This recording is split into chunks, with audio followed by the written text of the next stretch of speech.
Welcome to the session. आज हम बात करेंगे एक विशेष प्रकार की प्रोटीन के बारे में और वो है टाउ प्रोटीन, जो हमारे मस्तिष्क की कोशिकाओं जिन्हें न्यूरॉन्स कहते हैं के लिए एक महत्वपूर्ण संरचनात्मक घटक होता है। कंपोनेंट्स है उसका एक स्ट्रक्चरल कंपोनेंट्स, और यह न्यूरॉन्स के अंदर सूक्ष्म नालिकाओं यानी माइक्रोट्यूबुल्स में स्थित रहता है। काफी सूक्ष्म ये, जिससे कोशिकाओं को पोषण और संचार में मदद मिलती है, ट्रांसमिशन में वो काफी मदद करता है। अब अल्जाइमर रोग में टाउ प्रोटीन असामान्य रूप से जमा होकर टेंगल्स बनाते हैं, न्यूरोफाइब्रिलरी टेंगल्स बनाते हैं। ये टेंगल्स मस्तिष्क की कोशिकाओं के बीच संचार को, ट्रांसमिशन को बाधित करते हैं, जिससे याददाश्त कमजोर होने लगती है और व्यक्ति के सोचने समझने की क्षमता जो है वो प्रभावित होती है। अब टाउ प्रोटीन का असंतुलन सिर्फ अल्जाइमर तक ही सीमित नहीं है, यह अन्य न्यूरोडिजेनरेटिव मस्तिष्क से जुड़ी बीमारियों में भी देखने को मिलता है, जैसे पिक्स डिजीज, ये मस्तिष्क से संबंधित है। Progressive Supriya clear palsy PSP और कोर्टिको वेसल डिजेनरेशन सीबीडी, ये सभी मस्तिष्क संबंधी बीमारियां हैं और इनमें भी ये टाउ प्रोटीन महत्वपूर्ण भूमिका निभाता है। अब टाउ प्रोटीन के असामान्य जमाव, जरूरत से ज्यादा जमाव का कारण क्या है?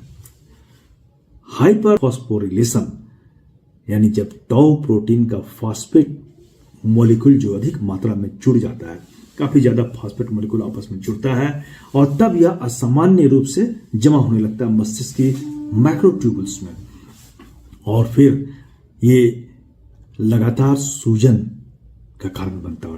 टाउ प्रोटीन के जमा होने से ये सूजन को बढ़ाता है, और यदि परिवार में पहले से किसी को अल्जाइमर हुआ है तो यह उसके जोखिम को और अधिक बढ़ा देता है।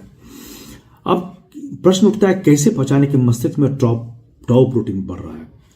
पीईटी स्कैन एक विशेष प्रकार की ब्रेन इमेजिंग टेक्निक्स होती है, जिससे टाउ प्रोटीन के टेंगल्स को देखा जा सकता है। और दूसरा है लूनर पंक्चर, सेरिब्रोस्पाइनल फ्लूइड जो होते हैं मस्तिष्क में, उसकी जांच करके टाउ प्रोटीन के स्तर को नापा जा सकता है।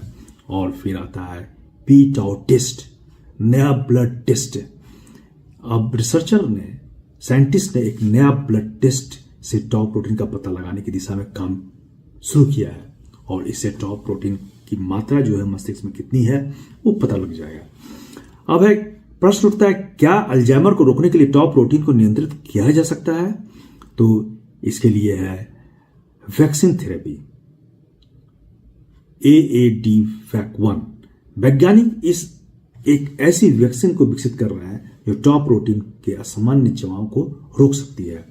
और फिर है प्रोटीन कीनेज इनहिबिटर्स, PKIs। ये जो है दवा टाउ हाइपरफॉस्फोरिलेशन को कम करने में काफी मदद करता है। और फिर है protein phosphatase 2A PP2A activators, ये टाउ प्रोटीन को संतुलित करने में सहायक होता है। अब टाउ प्रोटीन को हम दवा से तो जान गए कि इसको किया जा सकता है, लेकिन दवा कोई कारगर दवा होती है ये अभी तक प्रूफ नहीं हुआ है। अब प्राकृतिक रूप से इसे हम कर सकते हैं, इसके जमाव को और इसके क्वांटिटी को हम रेगुलेट कर सकते हैं। अपनाना चाहिए माइंड डाइट, जो हमारे मस्तिष्क को तरोताजा और एक्टिव रखते हैं, जैसे हरी सब्जियां, मेवे, जैतून का तेल और मछली का सेवन। जो नॉन वेजिटेरियन है ना, मछली का सेवन जरूर करें और नियमित व्यायाम करें। शारीरिक गतिविधि मस्तिष्क को स्वस्थ रखती है और उनका सेल्स जो है एक्टिव रहता है। और मानसिक रूप से सक्रिय रहना, पहेलियां हल करें, किताबें पढ़ें और सामाजिक रूप से जुड़े रहें और मस्तिष्क से संबंधित कार्य करते रहें। आप अगर पढ़े लिखे हैं, टेक्निकल ज्ञान है आपको, तो आप उस क्षेत्र में काम करें। टेक्निकली आप ऐसी ऐसी चीजों को खोजें और सॉल्यूशंस को पढ़ें और जानें, तो आपका मस्तिष्क जो है एक्टिव रहेगा। और तनाव को कम करना, इसके लिए काफी आवश्यक है मेडिटेशन करना और योग करना, इससे मस्तिष्क स्वस्थ रहता है। Blood pressure, sugar control, high blood pressure और डायबिटीज अल्जाइमर्स के जोखिम को बढ़ा देता है, तो इनको कम करना काफी आवश्यक है।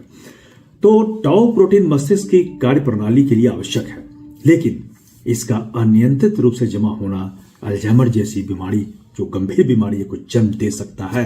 हालांकि अभी तक इस रोग का कोई पक्का इलाज नहीं है, लेकिन सही जीवन शैली और वैज्ञानिक शोध से भविष्य में इस समस्या का हल आसानी से मिल सकता है, ऐसा साइंटिस्ट मानते हैं।